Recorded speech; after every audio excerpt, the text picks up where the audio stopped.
A San Antonio teenager took his own life last weekend, and it's believed to be brought on by a trending social media game where the final step in the game is committing suicide. WBAP's Scott Sidway spoke with Maria Luce from EmpoweredMom.com about how dangerous this challenge is, why kids are doing it, and what parents can do to make sure their kid doesn't get sucked into it. Put in perspective how dangerous this is for kids, what age groups, and what parents need to know about it. The most important 3 words parents need to know right now are blue whale challenge. And what does it mean? Well, it can cost you your kid's life. It's a sick, quote, game or challenge that is happening online right now on social media platforms everywhere. Although it's hidden, and we'll get to that here in just a minute, that challenges kids. They opt in, so to speak, to this game or this challenge, and you are assigned 50 tasks. So 50 days, you must do one thing every day. The final task, you commit suicide. And that's what this family in San Antonio has experienced, and that's what they say led to their 15-year-old son's death.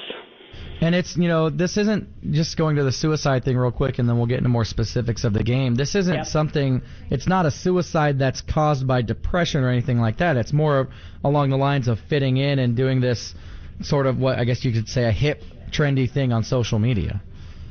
Right. That's the scary thing about it is that, as we know, and this is aimed at teens, by the way, so parents need to be aware. But the important thing is parents keeping up to date, and that's what we focus on with the Empowered Mom, is empowering parents with these tools, tips, and techniques to be aware and to be up to date on what's going on, especially online.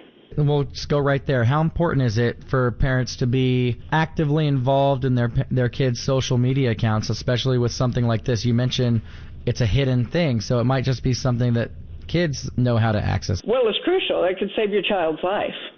I mean, that's the difference. When some of us were growing up, there wasn't this social media, at all, but the frenzy. And then, like you mentioned, this almost becomes a game, and I don't want to use the word bullying, but it is certainly, peer pressure. I want to do it. Oh, okay. I'll fit in. Let me fit in on social media. And that could be, again, in these hidden groups.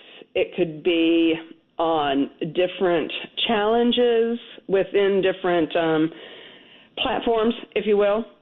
But these kids want to fit in. So they say, yes, I'm going to do it. I want to play this game. And it is almost a brainwashing type of thing where by the time they're done, okay, this is what I need to do now. And the 50 days, obviously the last one is committing suicide, but part of what gets them sucked in is the fact that the tasks are they're not intense at the beginning, right? They seem pretty normal, just like, oh, you're just goofing around or something, and then they get emotionally invested into this thing, and that's why they ultimately get sucked into it late. And that's the insidious nature of this, and that's what parents need to know, is that it can start, quote, as a game, and then the kids get sucked in, and the tasks may be simple at first, but then within the 50 days, they can get very dangerous, like cutting yourself or doing other dangerous things. And then by the end of it, of course, the 50th task is to commit suicide. If you're a parent and you're listening to this and you're thinking, man, I don't want my kid to fall into this nonsense, I mean, what can they do to not just educate their kids, but keep an eye on their kids to make sure they don't get sucked into something like this? Parents have to keep their access to the online accounts and to the phone of their children. Yes, is that stalking your child? No, it's called parenting and keeping them safe in this world of social media.